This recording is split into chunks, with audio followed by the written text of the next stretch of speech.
Bonjour, je vais corriger l'exercice 14 du TD12. Alors cet exercice, c'est un exercice assez simple. On va appliquer les résultats du cours, notamment la conservation de l'énergie mécanique et la... Non, je crois que c'est plutôt la conservation. Non, c'est la conservation de la constante des airs, qui est liée au théorème du moment cinétique. Alors la question 1, c'est, on vous demande de calculer le moment cinétique du satellite qui se trouve là par rapport au point O. Et on vous donne sa vitesse, c'est 14 650 km/h. C'est assez rapide. Pour 14 000 km/h, donc ça fait à peu près, si je divise par 3,6, ça fait à peu près 4000 mètres par seconde. Donc c'est une vitesse appréciable. Le moment cinétique par rapport au point O, c'est OM vectoriel MV. Et si je regarde les coordonnées, pour aller de O à M, je me déplace d'une certaine quantité suivant... moi, je m'en fiche en fait. Je m'en fiche pourquoi? Parce que la vitesse est suivant E de X.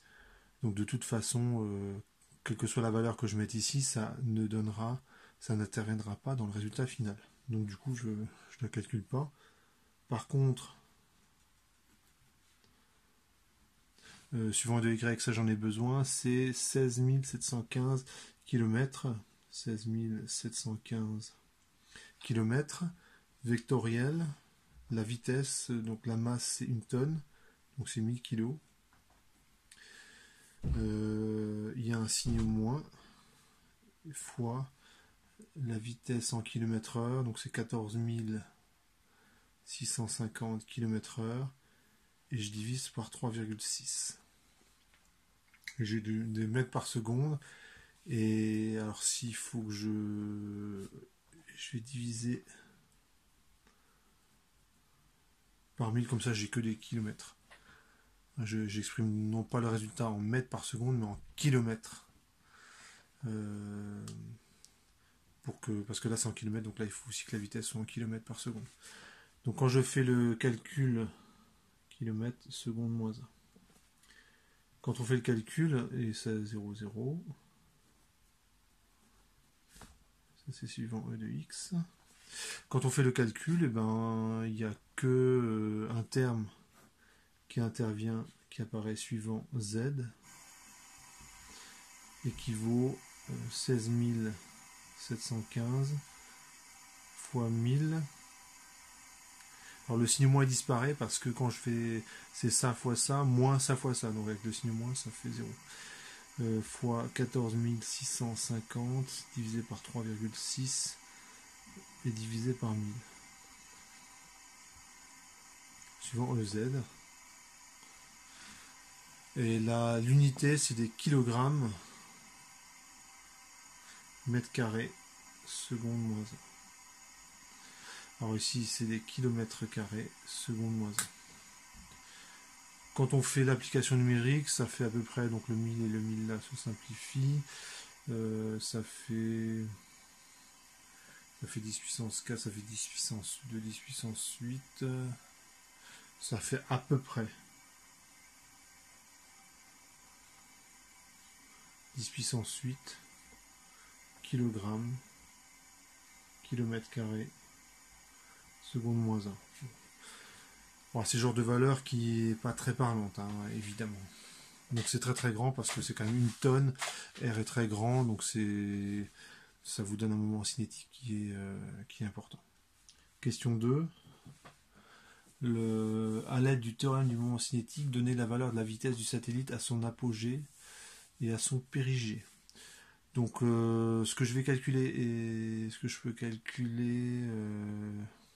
Ah ben non, ça va être facile. Je vais simplement écrire que la constante des airs, c'est L0 divisé par la masse du satellite. C'est R carré θ point en fait. Eh bien, c'est égal à RA fois la vitesse à l'apogée. effectivement, lorsque je suis à l'apogée, la vitesse ici, elle est orthoradiale. RA, il est ici. Et ici, j'ai un angle droit.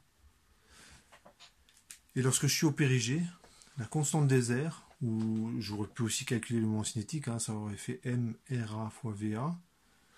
Il est particulièrement facile à calculer ce produit vectoriel, ou la constante des airs, parce que la vitesse orthoradiale, c'est R θ point, donc c'est bien R carré θ point, donc c'est RA fois VA.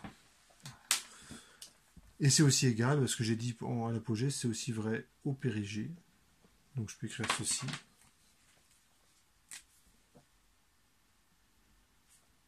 Et donc la vitesse, elle va être beaucoup plus grande au périgée, ça on peut s'en douter. Parce qu'en gros, le système, ce qu'il fait, c'est qu'il est en train de tomber. Le satellite, il est en train de tomber sur la Terre.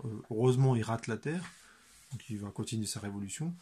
Mais on pourrait le voir comme ça. Et donc, une petite application numérique, VA, ça fait L0 sur M, RA, et VP, ça fait L0 sur M, RP. Voilà, donc je vais faire l'application numérique et puis ça achèvera ce petit exercice. Voilà, j'ai fait les applications numériques et je trouve à l'apogée à peu près 6000 km/h. Donc on voit que le satellite il a ralenti, donc il a toujours une vitesse très importante bien sûr. Et lorsqu'il frôle la Terre, la vitesse du satellite c'est quand même 36 000 km/h. Donc à cette vitesse-là, le satellite il mettrait 1h15 pour faire le tour de la Terre.